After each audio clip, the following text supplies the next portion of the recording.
Si Bastikulo, nakatuwad. Bastikul. Yun itong pinagkapihan mo rito. Okay. Tignan din sa ano.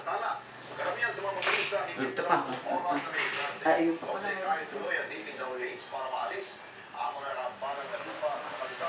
Ito bang mga gamit na ba ito? Hindi pa nagamit yan. Hindi, yung kahapon, ano yung ginamit yung kahapon? Ano yung ginamit nyo? Yung dilaw? Hindi ba ito yung dilaw? Yan. Oh, yan. Ito yung dilaw ginamit kahapon. Ito, mga nagamit na yan. So, this pang uwi mo, dali mo na ibang gamit ni Bastikul.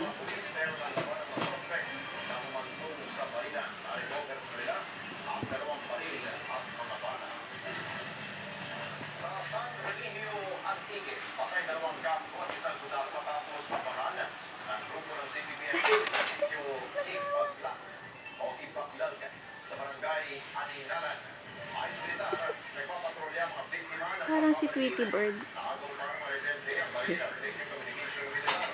Maganda ang tulog niya, nakangangapay. Oh.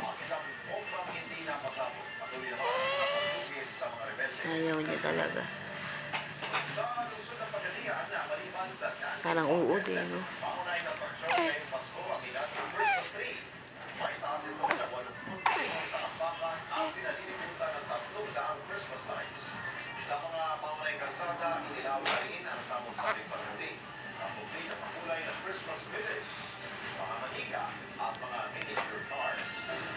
Ano ito? Umataas na yung ano niya, oh.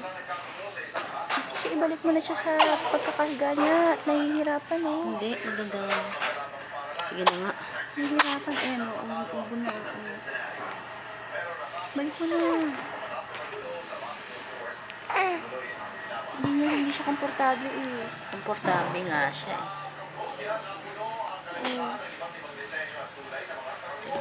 Paano mo yan iaano ngayon? Yan, maganda na tulong niya. So, pinaghahanap siya ng magandang pwesto. Eh, ba't nakatukod yung paa niya? Kaya nga i-diretso ko. Yan na. Gusto niya eh.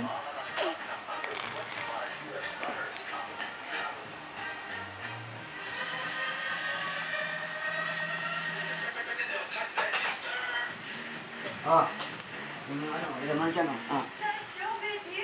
Plancha na yan, kaakit mo siya, kaakit mo. Tumatawa. Siya tumatawa. Kahit pa direktang magkalaban ng pelikula nila ni Chris sa Metro Manila Film Festival, ay hindi naman ito apektado ang kanilang pagkakaibigan. Bida si Ai sa tandem movie nila ni Vic Soto ng Enteng ng Ina Mo, habang si Chris naman ay bida sa Segunda Mano. Ayon kay Ai, suportado pa nga nila ni Chris ang isa't isa at umaasa silang pareho, papatok sa takilya ang kanilang kanya-kanyang pelikula. Parang si Tweety ba yun? Para sa balita, paglaman mo sa abs.cbnews.com, i-text ang news sa